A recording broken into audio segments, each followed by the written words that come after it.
التشطيب توصل لكام؟ يوصل ل 150.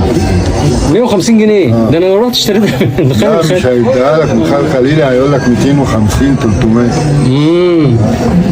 والله فكرة حلوة ان الناس تجي لك هنا تاخد العلب دي ويعملوها. حتى هي بتاخد قد ايه وقت عشان تتعمل؟ بص هي كل مرحلة عندنا أسبوع. تفصيل اسبوع؟ لا أنت خدت مني العلب حلو. من أول الأسبوع بتاخدها الصداقة. آخر الأسبوع. يعني هي تاخدها الاسبوع وتخلص العلبة. بتروح للصداقة يخلص الشغل اللي في إيده ويشتغل فيهم، هو شغل الأسبوع. تيجي لي أنا هنا برضو أول الأسبوع يوم السبت أو يوم الخميس على حسب المنوفية بيبطلوا الجمعة. هما في المنوفية الحاجات دي في المنوفية والله. بيجوا إيه الصداقة اللي هنا مات. من ساعة ما فتحت المنوفية هنا. يعني في المنوفية صدفجية كتير. هي أساس دلوقتي. هي الأساس. دلوقتي فين حتة في أساس. المنوفية؟